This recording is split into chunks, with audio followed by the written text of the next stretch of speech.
Maybe I spoke too soon because Morgan got on my nerves and Danielle definitely got on my nerves. Let's get into the review.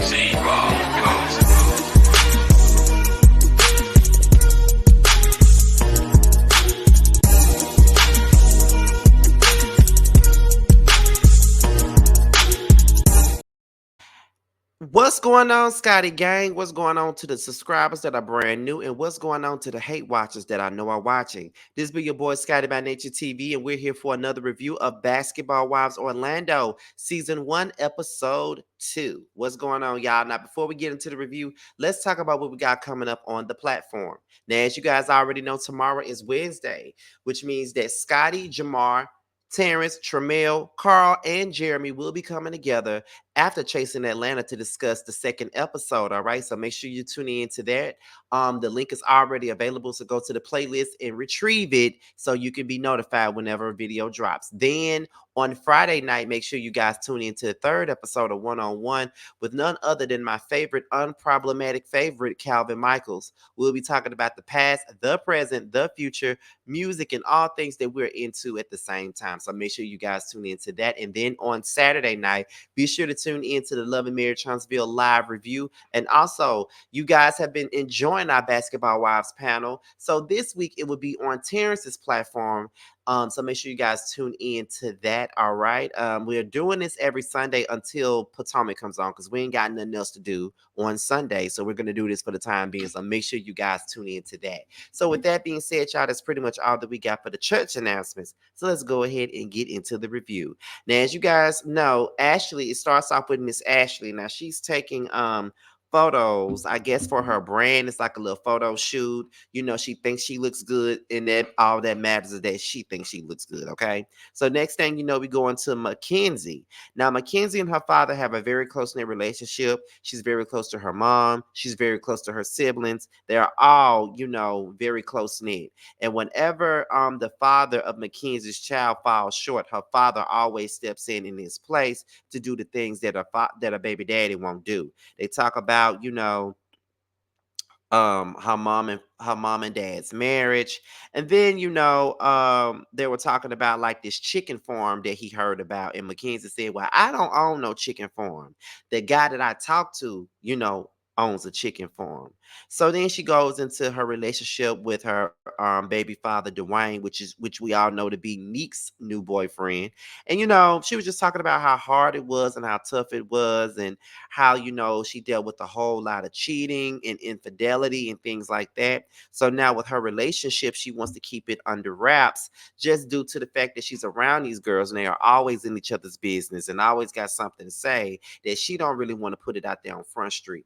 And sometimes it's best that you do keep the person that you are in a relationship with or in love with to yourselves, because it's just like, girl, you know, it really ain't got nothing to do with nothing. Like at the end of the day, like all these people, whenever you get with somebody, and that's not just in, the public life, that's in private life.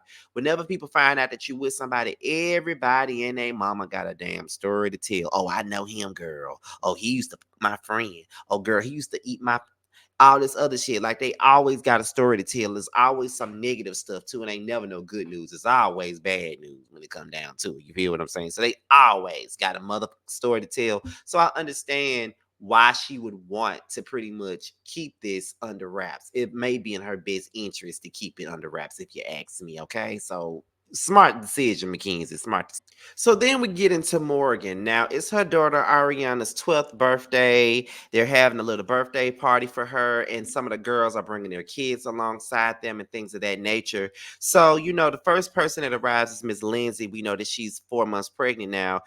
Then we meet Danielle. I don't think we met her on the last episode, but Danielle, she's an ex-fiance. She was once engaged to Rashad Vaughn, okay? Eric and Rashad played together, and that's how her and Morgan became very, very close as they are now. They discussed Ashley and Morgan's situation, and Morgan was basically saying that she went to talk to Ashley so they could really get down to the bottom of everything and try to be on a better accord. But in my opinion, Morgan blamed all of that on Ashley, and really being honest, it really just wasn't on Ashley. You did come there with a lot of aggression, even though you had your reasons to be upset with her, you did come in with a hell of a lot of aggression. You know what I'm saying? So yeah, that's why things didn't go too well. It ain't just on her, it's on your ass too. Okay. Um, Neek arrives and she was basically saying, I brought my little one and I'm surprised that, Mckenzie allowed him to come. So then that's when Danielle does the stank face. And then it was like she said Mckenzie. And Neek was like, yeah, that's my boyfriend's baby mama. And then that's when Danielle says, mm. So everybody's asking, do you know Mckenzie? Like, what's going on with Mckenzie? What's going on with you and her? Danielle said, I do know that she can my baby daddy. And I'm just like, it's too many people on this show that got a whole lot of history. But like I said, though, whoever casted this show is a motherfucking genius. Because, God damn, all this damn history that all these girls got is really making this show be very juicy and entertaining to me. Because I am so tickled at how much history these girls got. It's too funny to me. Okay, way too funny.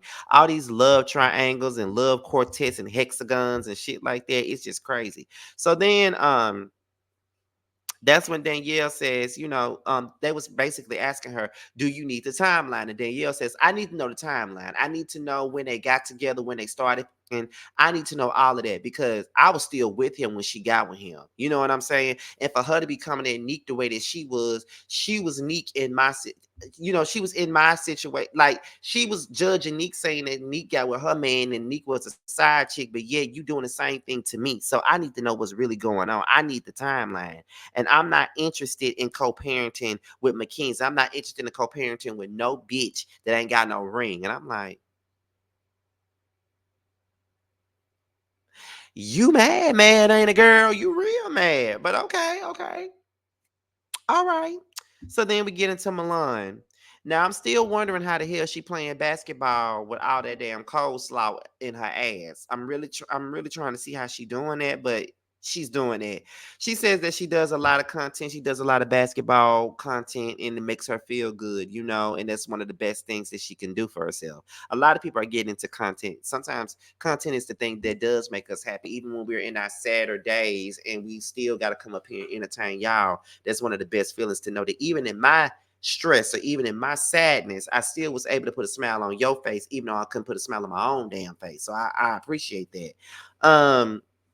She talked about her home life as a kid. She grew up poor. They had the bed bugs. They had, roaches. They didn't have food sometimes. They didn't have water. There was a lot for them to grow up on. So she had a very tough, childhood or whatnot. So that's the life of Miss Mulan, Hernandez. Okay. So now we're going to get into Megan and Danielle. Now, when they're sitting down having lunch, Megan is basically telling Danielle, she invited Nikki. Nikki is coming, and she invited Lindsay. Meg is still mad at Lindsay, for doing what she did at that table on the last episode when she pretty much blasted her, from talking to Eric. So Danielle said, I'm missing my kids. Like I miss my kids while I'm out here. I just love my children. Like I said, a lot of these girls don't even live in Orlando. They only there to film the damn show. I don't know why they can't find no girls that's actually in the damn city, but that'll be too good to be the truth. Okay. So then Danielle told Megan that her and Rashad, they are in therapy so they can figure out how to co-parent so things won't be so, effed up, so weird, so awkward, so toxic. They're trying to figure out a way. Sometimes the baby mamas and the baby daddies probably do need therapy, if you ask me. So then, she was telling Danielle that, when it came down to Mckenzie, she was the one that snitched on her about the Eric thing because she was the only one that she told about it. And of course, when when Morgan said that she already knew about it, she wondered how did she already know? It was Mckenzie that went and told Morgan about what Megan had said. So, she's calling her a bona fide rat, a bona fide snitch, and all this other stuff. And that's when Nikki walks up and Nikki was like, baby, I can't even keep up on all this drama. Like, what's really going on? Like, all these girls is into it with each other, all this history. I just can't keep up. And I'm like, yeah, Nikki, shut the fuck up. Because I might just like you on this show if you would just keep it buttoned the fuck up. Because we know that you got a mouth on you and you're annoying as based off of what we saw on Black Ink Crew Chicago. So your best bet is to just shut the fuck up so you can be likable. Cause it seems like you're more likable when you just do what I need for you to do, and that's just to shut the fuck up. Okay. So then Lindsay arrives. Lindsay addresses, Megan addresses Lindsay about putting her on blast. Lindsay apologizes to Megan and they kind of move forward from that. But Megan is Aquarius, just like me. So they probably moved past it, but I don't really know if they really got past it and they could just really be friends like that. I don't think that Megan and Lindsay would ever really just be cool like that. They'll be able to be cordial, okay? Like that's really all that she can give. Because once the trust is gone, and once us Aquarius see you for who you really are, we don't really want to put with you no more. Like when you do something that we feel is disrespectful or betrayal, or just doing something to hurt us, it's just like, girl, yeah, we not fucking with you no more. And that's just what it is. You better ask a lot of these folks. Okay, so then we get into Mckenzie and Morgan now. Mckenzie wants to have a conversation with Morgan because she doesn't understand where this tension is coming from. And once she found out that she was friends with Ashley, that's when she started to turn. So Mckenzie confronts Morgan, and she was like, I don't really understand where all of this is coming from. Like, I'm friends with Ashley, I'm friends with you. When we was at the thing the other day, it was a lot of energy. Like, you gave me a whole lot of tension, and I want to know why. Morgan was basically saying, I'm not friends with Mckenzie. Like, I ain't got a problem with Mckenzie, but I can't hang with you because you're friends with Ashley. Anybody that's friends with Ashley, I can't with them. My thing is, this is so damn childish to me. I never understand women or men that have that type of mentality where they feel like they can tell somebody who they can and can't be the friends with. I don't give a about your issues with that girl. I can be friends with whoever the fuck I want to. Like, who are you? This is where Morgan starts getting on my nerves because Ashley is the one you got the gripe with. If you don't want to fuck with Ashley, you ain't got to fuck with Ashley. Mckenzie will learn for herself that Ashley is a fake ass mother. I definitely feel like Ashley is a fake ass mother, and you got every right to not want to fuck with her because she did serve up your motherfucking for other girls. She did. So you're well within your rights to be upset, but you cannot dictate who another mother decide to be friends with. All you can do is back up. If you ain't comfortable with them being cool, just back the fuck up. But the way, if you gonna be friends with her, I can't rock the shit. You be female, like all that is just childish and it's just high school. Cause I don't give a who friends with who, long as you don't discuss me with that mother. I don't give a who friends with who. That's just me. I don't care about none of that. So after that, it's Milan again. Another one of these short ass things from Milan. Apparently, her sisters had a rental. They ran away, got a rental, crashed the rental, called Milan so she could be their backup and alibi and pay for the typical little younger sibling stuff. I feel like my baby brother would do something like that. Now, I don't think he'll run away and get a damn rental and just crash it. But if he get in trouble, I'm pretty sure that I'm going to be the first motherfucker that he calls. Okay. And that's just the truth. Anytime something happens, my brother always called me. When he was having issues with his friend, I was the one that he called. So anytime there's a little bit of trouble, he knows to call Big Brother Scotty every single time. And then Big Brother Scotty can help the situation. He knows that I will come through. Even if I can't do it, I will find somebody else to do it. He knows that I'm going to find a way to come through for his motherfucking ass, as I always do. But, she wants to fly the girls out so they can have some family time and things like that because their mama going through things. The brother was killed. Too much going on. So then it's time for Ashley's re-grand opening. Lindsay and Mckenzie are the first ones to arrive, and then Megan and Nikki arrives. So then, Ashley says, well, I know you told me that I could bring a plus one, and I did bring Nikki as my plus one, but I invited Danielle too. And so, here Ashley was basically saying, well, if I invited you, and I said, you could bring a plus one, you bring a plus one. I don't really know Danielle. And so she was like, well, if it's a problem, I give her a heads up and let her know that it's not good for her to come. She said, no, I don't have a problem with her. Mckenzie said, listen, if she wants to talk to me, we can have a conversation. I'm not going to ruin your event. So Ashley is fine with that. But Megan knows that she was stirring the pot and being messy as a motherfucker by inviting that girl there and not saying nothing to nobody about it. She knew what she was doing. She knew what she was doing when she invited that girl there. She knew the beef. She knew what was going on. And she was like, girl, we going to this event at Ashley's thing. You need to come through and confront Mckenzie, so we can get it popping. Megan knew what was going on. So then Danielle arrives. Megan goes outside to brief um Danielle about everything. She said, everything's cool right now. Everything's going according to plan, but I'm just gonna need you to go in there and act like a lady. And then Danielle was like, well, girl, I'll try. So then Danielle walks in. The tension shifts when she comes in.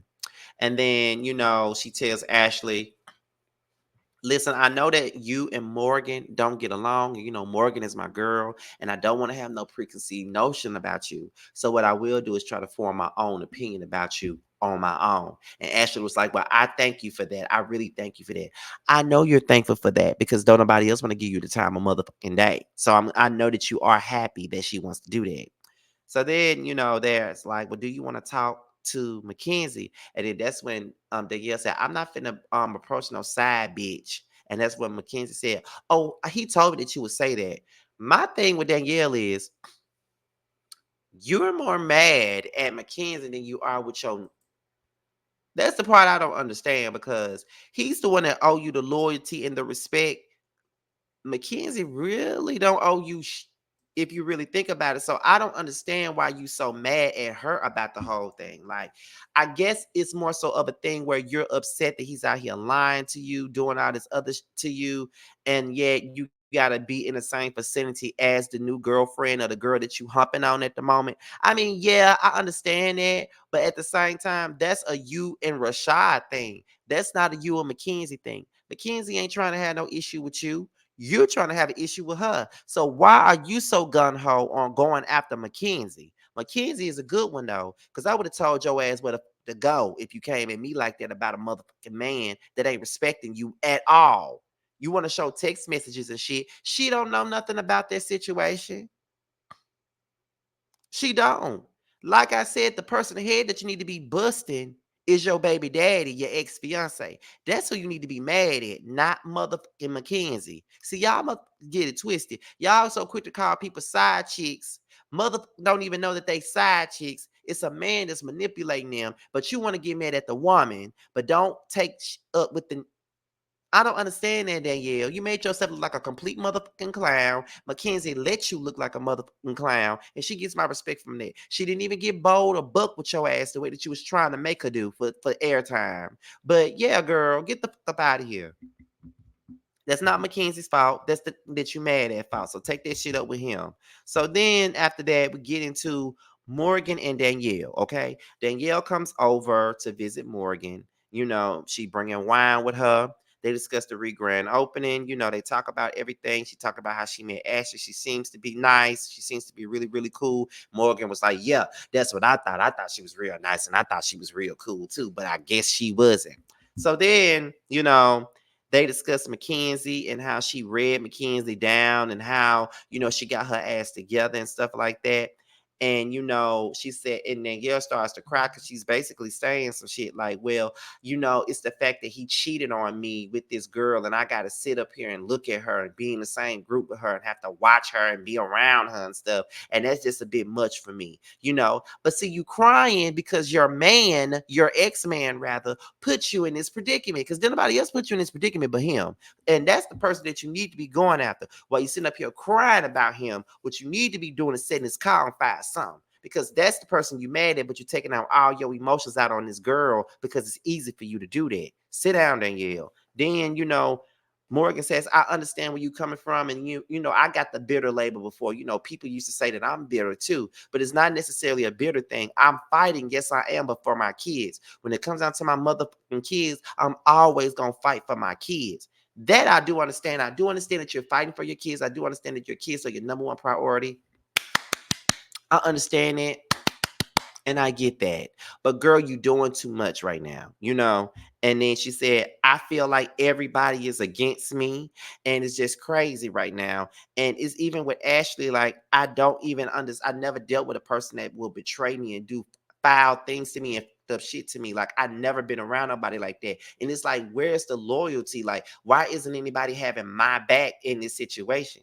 And then that's when Morgan starts breaking down, and Danielle started breaking down with her too. And she was like, these bitches don't know nothing about loyalty. You know what I'm saying? They don't know nothing about loyalty. They ain't got it. They don't hold each other down like we hold each other down. So we really can't expect nobody else to do the things that we do, which is true.